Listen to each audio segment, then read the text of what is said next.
Hello, Econ students. This is Mr. Stark. You have finished Standard 3, and we are going to start Standard 4, which is on taxes.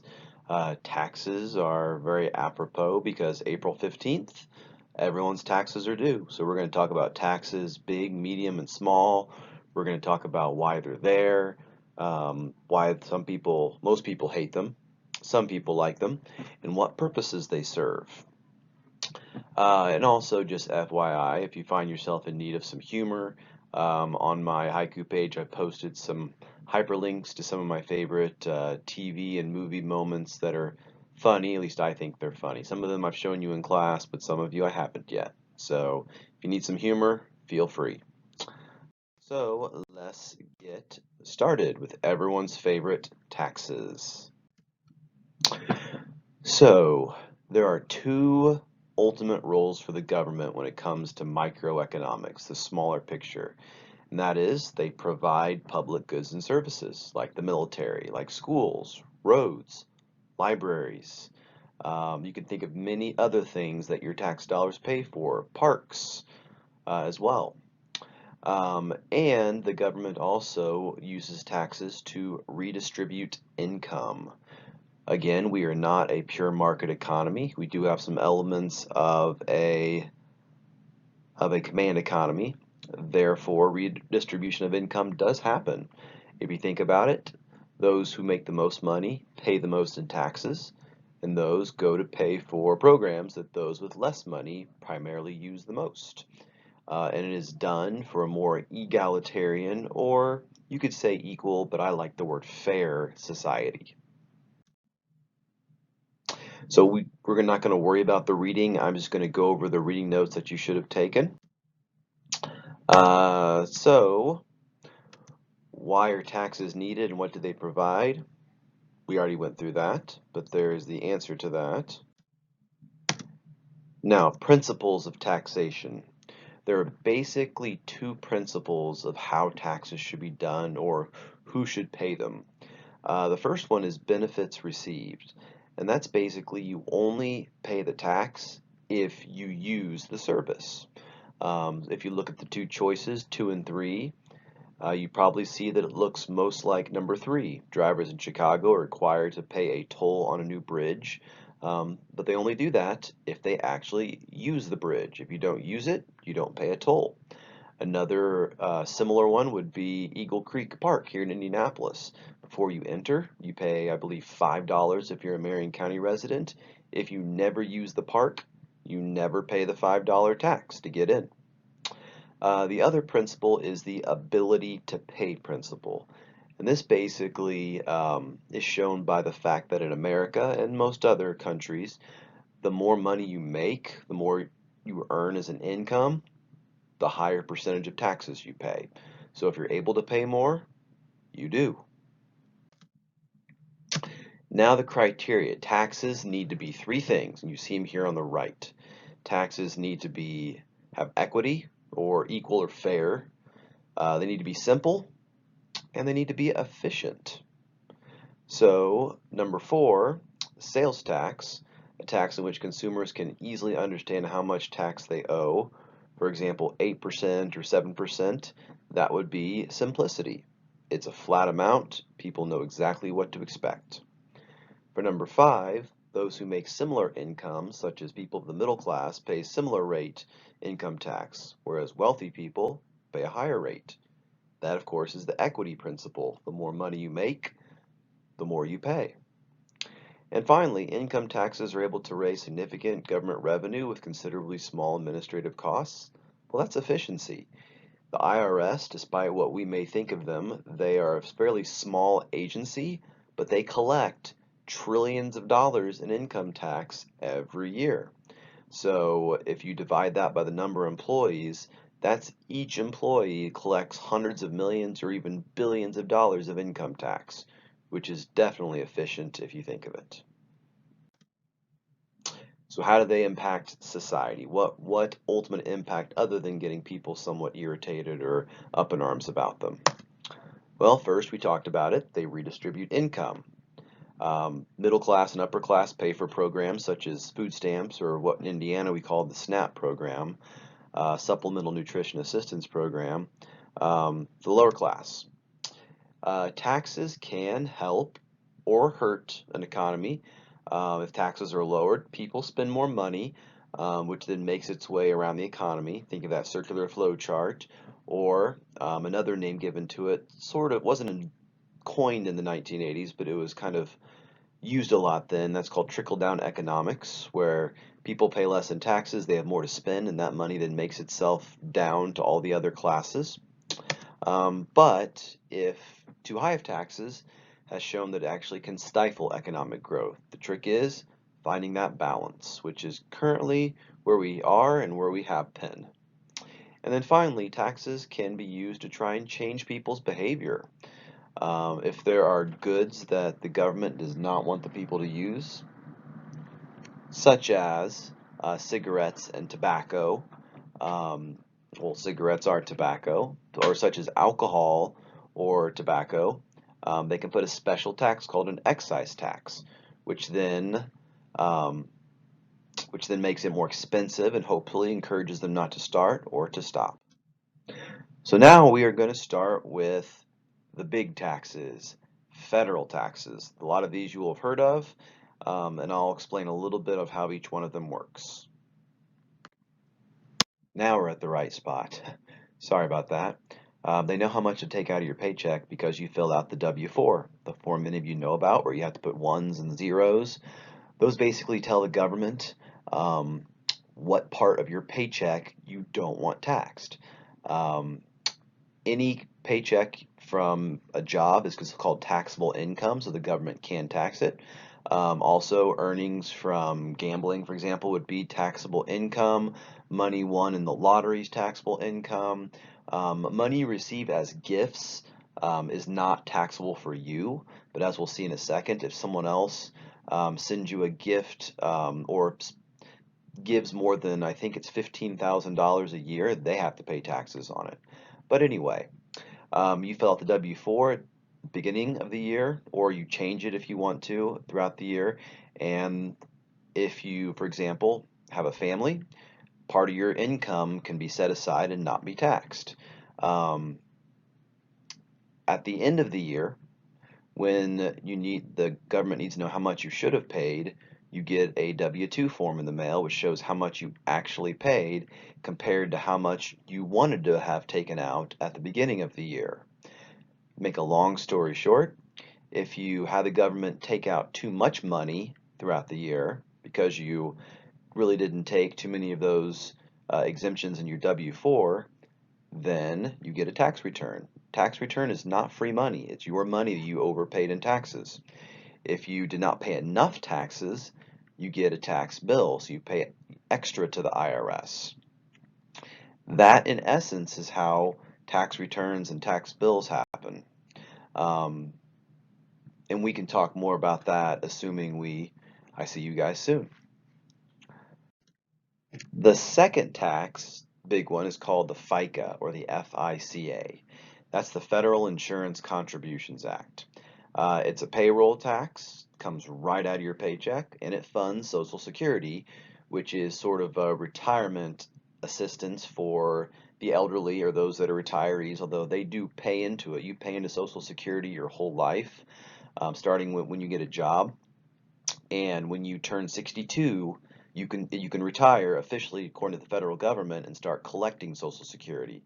But the way it works is the Social Security that I am paying in right now is paying for the retired generation right now. When I retire, it'll be you guys and the younger generations that are paying for my retirement, so it's kind of staggered. And then Medicare, which is also health insurance for the retired as well. But again, you pay into that. It's not free health insurance when you retire. You've paid into it ever since you got your first job and filled out your tax forms. And it is the second largest source of federal tax. So if you look at this example of the pay stub, you see how much you should have, your gross amount here, and this shows you how much for this check you had taken out. So FICA, The Medicare, they removed $14.50, Social Security $62, federal income tax $159.50, that's the big one. California state tax, states have their own taxes as well, that's $44.26, and then local taxes $10. So ultimately, you ended up taking $709.74 of that home. You also have the unemployment tax. If you lose your job through no fault of your own, so you didn't steal from your employer or just didn't show up to work, if you were laid off, or maybe the company you worked for just went bankrupt, or maybe they moved all operations to a different country called outsourcing, you're eligible to file for unemployment benefits. Basically, you file it through your state offices, so each state has their own offices, and it's a weekly benefit. If you had to kind of give a rough estimate, it's around half of what your former salary was. It is not meant to allow you to sit back and just enjoy unemployment. It's meant to help you get by until you get a job. Different states have different periods of time or lengths of time you can collect it. In Indiana, you can collect unemployment for 26 consecutive weeks. That's about 6 months, a half a year. But each week you have to be able to prove that you are looking for a job, either through interview notes, either through joining a website. There's lots of different things that you can submit that show that you are indeed looking for a job. We also have the corporate income tax. We used to have the high, and this is basically a tax where corporations are taxed not just on their revenue, but they're also taxed on their profits. So if Apple made $100 million in profits, or $100 billion in profits is probably closer to it. It used to be they would be taxed 39 billion of that would go to the government, which is seen by many as a little bit much. We had it used to have the highest corporate income tax of any industrialized country in the world. You see this chart here. We were the highest at almost 40%. Ireland was the highest or lowest at 12.5%. And what this could cause was something called income tax inversion, when a business, American business, would merge with an Irish business, shift their headquarters to Ireland, pay less in taxes, but keep their keep their stores and main sales in the United States. However, recently, I mean, in the last 2 to 3 years, a new law was passed, dropping that into the mid 20s, 26 or 27%, I believe, which puts us, as you can see, pretty much in the middle, even a little bit in the high middle, as hopefully an incentive for companies to stay based in the United States. States have their own corporate tax rates as well, as you can see. They vary from 6% in Indiana all the way to double digits in California, Iowa, and Louisiana, just to name a few. And then here are kind of a hodgepodge of other federal taxes. There are hundreds others, but these are just some of the big ones you might hear about. The estate tax is basically, it's called the death tax. In a sense, you are taxed for dying in the United States. However, to put it in context, everything you leave behind when you die, your house, your money, stocks, cars, collections, everything is called your estate. And your directions on who gets that money is called your last will and testament. Which usually is written by an attorney. It's witnessed by someone to make sure that you were of sound mind and not doing it under duress. And that tells whoever you choose as your executor, which just handles your will and distributes your money, tells them where your money goes. Ultimately, unless all of your property is worth excess of $5.3 million, or if it's jointly $10.6 million, then you do not pay estate tax. So it's not, most people in the United States never come close to that in their assets when they die, so they don't pay the estate tax. However, one thing that was going on when this amount was lower is people who are extremely wealthy, when they got that dreaded news from the doctor, there's spots in your lungs, or you got a liver tumor or you got a brain tumor and you've got 6 months to live. So after the shock of that, they would think, I really don't want the government getting 30 to 40% of what I've made in my lifetime. So I'm going to start giving it away over the next 6 months, millions at a time.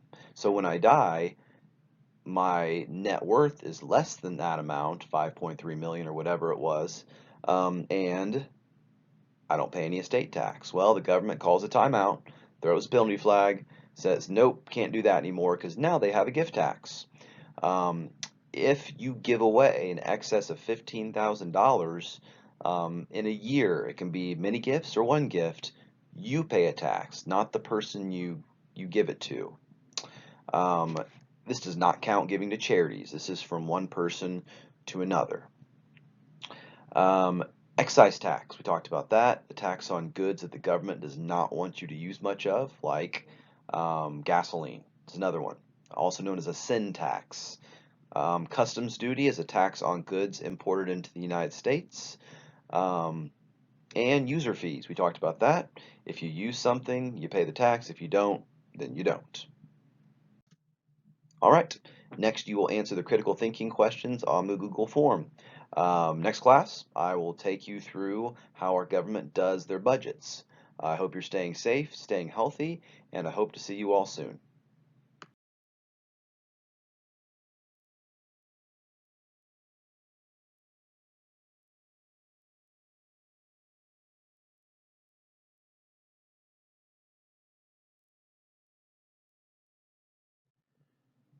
Hello, economics students. This is Mr. Stark. Welcome to the second part of the Standard 4 Taxes PowerPoint. Today we are going to talk a little bit about how the national budget is made and what are some of the components of that. I have a couple videos as well for you to see on the Haiku page. And then we're going to cover the state and local taxes as well. So these are the bell work questions that you're responsible for answering on the Google form. And let's get started. So if you recall, we talked about the federal taxes, the main federal taxes last class. This shows you what percent each of those taxes makes up of the tax revenue. So the money that our government makes from taxes, obviously the personal income tax is by far the most, followed by FICA. Corporate income tax is 14%, and all the others like the excise tax, the gift tax, as much fun as those are to talk about, they really don't make up much of our tax revenue. So, federal government spending, which, as you know from our national debt, is exorbitant, but there is a rhyme and reason and a method to it. Basically, it's split up into two different sections. You have mandatory spending, which basically means taxes collected for those programs such as Social Security or Medicare has to be spent on those programs. No questions asked. And these are primarily the social welfare programs like Social Security, Medicare, Medicaid, food stamps. The money taken out of your paycheck that's sort of earmarked for those programs have to go to pay for those programs. The second type is discretionary spending.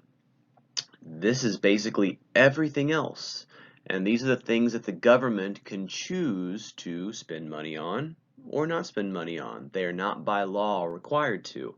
This is the big spenders like the military, all the way down to little smaller programs that we don't even think about. So basically anything that's not a federal entitlement program or social safety net program is discretionary spending. The government can choose to spend money on it or not.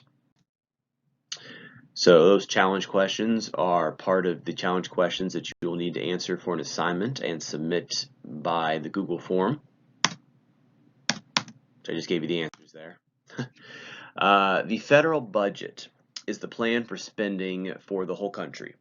Now, it's similar to your family household budget where your family makes out categories like groceries, entertainment, maybe mortgage or rent, and sets out how much money they plan on spending in each category. That is similar. The government federal budget is much larger. There are dozens of categories. Billions and trillions are discussed being spent for the coming year. But for the most part, as you know from our national debt, which is well over 22 trillion, they typically go over budget.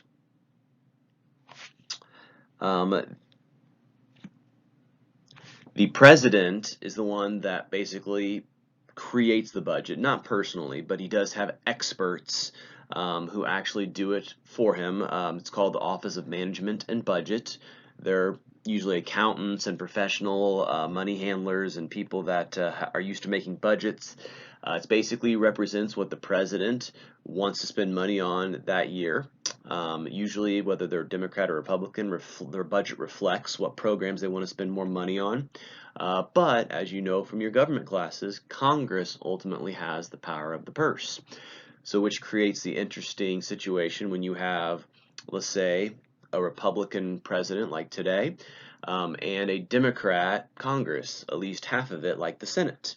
That creates a situation where it's almost a certainty that the president's budget sent to Congress will be kicked back with lots of red ink on it. It will not be agreed on. Revisions will be made, kicked back to Congress. They usually don't like it the second time, and this goes on and on and on until they can finally come up with a budget they can agree on. Typically, even if there is a, let's say, Democrat president and Democrat rule Congress, typically the budget process still takes several rewritings and revisions.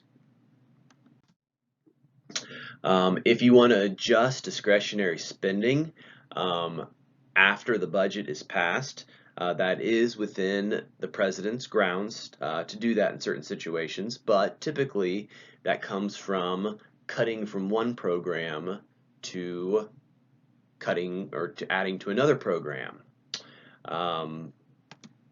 For example, the budget simulation that I was going to have you do, which through the extended e-learning we're not able to do that, but I'm going to explain it briefly to you. The theoretical or the fake situation. This make it very clear we are not at war with Russia, but this is a situation where, let's say we went to war with Russia.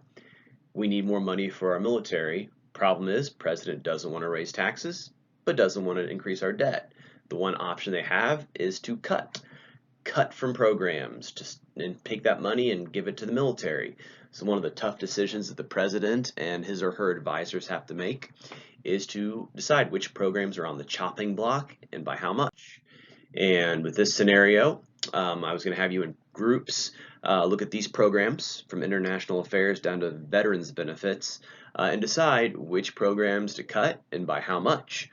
Leaving only 2 programs, you can see here at the end, 2 programs that ultimately would stay the same, probably the 2 programs that your group considered the most essential in a time of war. The purpose of this activity was to show you, first of all, how hard it is to get even everyone in your group to agree on it, let alone a whole country, but also some of the very difficult decisions. Every one of these programs that gets cut are jobs, people's livelihoods, possibly people's houses being lost because they lost their job. I mean, every single one of these areas that get cut, there are real people that get hurt from it. So those are some questions I was going to have you answer about that. But let's go ahead and go to the next section. Cartoon time. Just like we did with Rockefeller, I have some political cartoons that I was going to have you write down what comes to mind when you see these, but just pause and think about what these cartoons mean, what it tells you about taxes, what political party the cartoon seems to be favoring. Because remember what I told you about Rockefeller, every single political cartoon tells a story. There is no detail the author puts in or the illustrator puts in there that's by accident. So go through these and think over those questions like what the message is trying to get across, what political party is the illustrator favoring, and I tried to choose them from both political parties. All right, So now we come to state and local taxes. Here are the main state and local taxes. We'll start with state taxes. You have sales tax. Indiana, it's 7%. We know that if an item is 99 cents, then it's 106, unless it's called a non-essential item, or if it's a non-essential item. If it's an essential item, such as food, it is not taxed. So if you buy even a bag of chips, sales tax is not included on that. Not every state has that. Some states just have you pay less sales tax, and I'm going to show you the sales tax by state here in a second. 5 states do not have sales tax: Alaska, Montana, Oregon, Delaware, and New Hampshire. However, they make up for it elsewhere, lest you be tempted to pack your bags and move to one of those states. Property tax. You are taxed on the expensive property you own. Now, for most people, this is simply their houses. And basically, you are taxed roughly 1% of your house's value every year, which means if you have a $200,000 house, every year you pay $2,000 in taxes just for owning that house. Other items you can be taxed on, some states you are taxed on your cars. Others, if you have large boats, luxury boats or yachts, expensive jewelry, expensive collections. It just depends by the state and how much it's worth. Also, we have a state income tax. Just like we have a federal one, we have a state one as well. And those states under it right here are the ones that don't have income tax, but again, they make up for it. And then finally, there's also a state excise tax, like on gasoline, not just federal, but state as well. Typically, if you look at the price of gas per gallon, you could probably take off probably about 50 cents on how much you're charging, because that's how much the gas is actually costs, because about 50 cents of it is just state and federal excise tax. And education is by far the largest expense for states. The federal government does have a Federal Department of Education, but they pretty much just give grants and provide guidance. Most funds raised for schools are from local and state taxes, and the property tax is actually the tax where a large amount of it comes from or goes to the schools, mostly in the form of paying for their facilities, building projects, heat and cooling, things like that. These are the state sales tax rates. So Indiana 7. You have our neighbors, so we're the most expensive of states around us.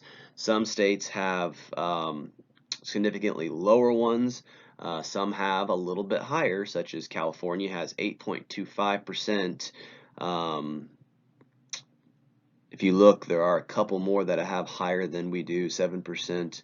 But for the most part, we are on a little bit of the higher side. The lowest is 3%. The highest is California, 8.25%, it looks like. Now, we do not have property tax on cars, but this is a sample of what you might be charged based on the worth of your car. And finally, we have local or municipal, same term, taxes. So you're taxed for things that pay for things like schools, public safety, police and fire are paid through your taxes. Public welfare, so local health departments are really in the news right now. Every county has a local health department responsible for the health of their people, including viral outbreaks. That money comes from local taxes. Also, some random ones: roads, parks, public utilities, snow removal, public transit, sewage, and trash removal. All those things are also paid through local taxes. And we come to the end of part 2. So hopefully this helps. Go ahead and answer the challenge questions that are a Google form.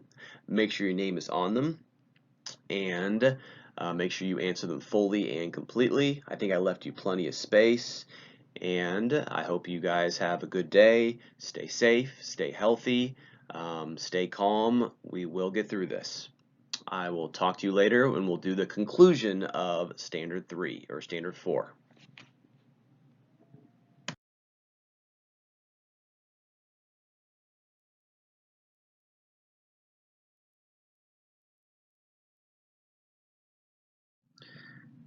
Hello, economics students. This is Mr. Stark. I hope you had as good of a spring break as you could have had. I just want to start off with saying that it really was a downer when I found out that we're not going to be able to meet in person again. I can truly say that I tremendously enjoyed actually, each one of your classes. Our conversations, our laughter, the questions you brought, the insight you brought, just made every day really a lot of fun and just full of insights. And so I will miss that tremendously over the next couple months. But hey, I'm going to do my best to still give you the same instruction as before. If you miss my office clips, they are on the tab of the or on the right side of my haiku page, so feel free to click through some of those as well. But today we are finishing up Standard 4. We just have a few slides to do on what's called tax structures, which are basically the different, I wouldn't say philosophies, but different methods that they take taxes out of your paychecks. And there are 3 of them. Progressive, which means the wealthier you are, the percent of the taxes you pay goes up. Now this is important because it's the percent goes up. So regressive is the opposite. So the wealthier you are, the percent that you pay goes down. And then finally, what is also known as a flat tax, the proportional tax is everyone pays the exact same percent. Not the same amount, the exact same percent. So we'll take a closer look at each one of those over the next couple minutes. So the first one, and probably the most commonly well-known one because it's the one we use for income taxes, is the progressive tax. Our federal income taxes use the progressive. As you might have known, the more money you make, the bigger chunk gets taken out of it. That is the philosophy that those who have the most money can afford to pay more taxes to provide the programs and assistance for those who don't have as much money. If you look at the chart there, past a couple years ago, 37% of your income taxes get taken out if you make over $500,000, $500,001 actually. And then the lowest is 10%, 0 to 9,525. However, in reality, people who make below, I think it's $11,000 roughly now, don't pay any income taxes because if you remember the famous W-4, you can exempt or basically set aside the first 11,000-ish dollars of your income that is not taxed.